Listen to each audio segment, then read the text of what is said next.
200 a niečo, nepamätám si to celkom presne zas, prehovoril ku mne Boží hlas. Postavíš mi sídlo, ktorá nemá páru vo svete. A nech je čím skôr hotová, hoď bude stáť im obete. Pane, neviem, či som toho hoden, či zvládnem toľkú ťarchu. A bude to také niečo, ako keď Noé staval archu. Jau! Čo to trepeš, prázdny makovica? Postavíš mi sídlo hodné šlachtica. No čo kúkáš, lebo motikou dám kopať. No, pome. Tak som sa hneď do práce dal. Kreslil som, maľoval, vymeriaval, gotoval, trápil sa a služoval. A keď uplynulo 30 dní a svitol mesiac nový, návrh môjho veľdiela bol hotový. Za pánom som utekal, môj návrh mu ukázal, pane, pane, tu je návrh vášho honoseného sídla.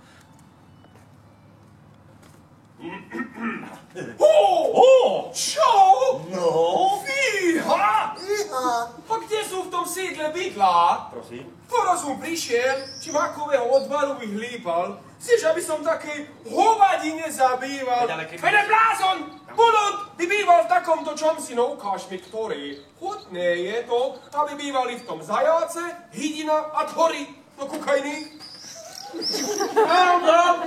Toto je moja vízia ďalekej budúcnosti. A moja blízkej. Na škripec natiahnem a doláme v kosti. Raz aj tak každý v takom čomsi bude bývať.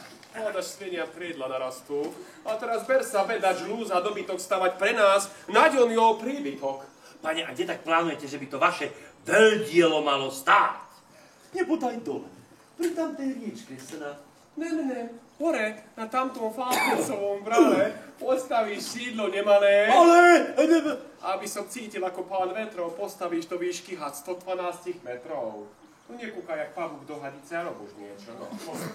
Tak po tejto skromnej požiadavke a asi 4 fackách od kata som sa dal do práce. Pre milostivého pánka stavať honosné paláce. Kameň ku kameňu som týmito ručičkami takto ukladal. Dni, týždne, mesiace, aj roky som nerátal. A po neviem o akom dlhom čase, no úplne zrobený. Trošku spotený. A temer šialený! Som jedného dňa skríkol. Hrad je zvršený. A veru, bolo to dielo, aké mohol zavíť aj samotný pán kráľ. Preto som sa aj môj pán uznanlivo hlavou pokýval. No, pekne si mi ho postavil, ale ešte sem, aby si sfeládil. Čo? To má byť ďakujem za moju robotu? Igen. Že sa môžem tešiť na ďalšiu lopotu? Áno. A tu kde je spravodlivosť? Preto kričím, tak už dosť, tak už dosť, tak už dosť. Au, ale toto naozaj bolo otiaľ. Čo vrieskáš? Nebodaj tu robíš zburu. V Tiednici chceš zažiť liečebnú kúru. Hneď vysvetlím dutá hlava, ako hodí, keď žiadaš práva. Vždy budú páni. A vždy budú hovná. Tu je polica vrchná a tu zase spodná. No hádaj, kam patríš, holota. Mne prináleží zábava a tebe robota. A tak už ráčil pán Boh zariadiť. Mne v bohatstve žiť a tebe v biede hniť. Na tvojom hrbte odnesiem do neba. V pekle kotol smoly majú nachystané pre teba. Tak, teraz nech krvácajú ti mozole a pnú sa žily, by potomkovia moji v bohatstve si žili. Čo stojíš? Taká práca?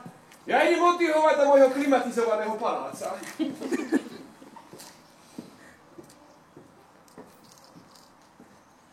To bol prejav.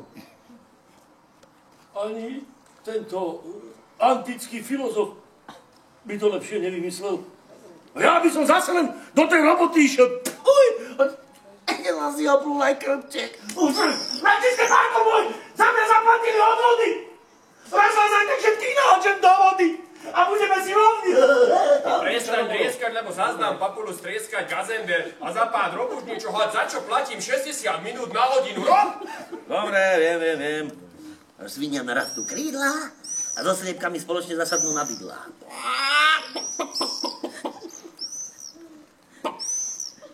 Bože, tento raz nemali väčšinou takýto stierači, ktorí vysmievajú sa z nás bedači. Bol napríklad Mika Balašu, Beru 4., Matúša Čáka Trenčianskeho.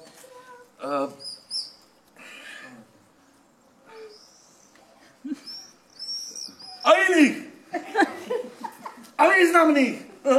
Má dokonca za 18 338 zlatých, teraz neviem, či to bolo v hotovosti, alebo cez burzu, sa stal majetkom Františka I. Turzu. No nie, no počkaj, nie. Ten bol nájomníkom. Ale jeho syn, Juraj VII, už stal sa hradu panovníkom. Lenže Jurkov rod, ako si začal vymírať po meči. Aby sa nešírili hlúpe reči, aby sa mu nerozišiel majetok i hrad, ustanovil Oravský koposesorat. Viete, na čo to bolo dobré? To je, neviete? Nem? Ja vám to poviem, to bolo na to dobré, aby si mohli páni zase dividendy poberať. No, tak je to teda. Šedičík, rata! Sedlač búry, dobila hrad a zvali v mice aj múry. Ale nebojte sa, panáčik. Aha. Už sme ich všetkých do jedného pochytali. Aha. A ich vodcu máme. Teraz sa s ním pekne porátame. A ako volá, nech sa opovážlivosť pýka. Jeho meno je? Juraj Jánoši. Na toho sa zmestí, čo? Kdeže? Omyl. Jeho meno je? Ale Jiří Jánošík zase... Ešte povedzte, že bol maďarský žid. Gašparko Pika.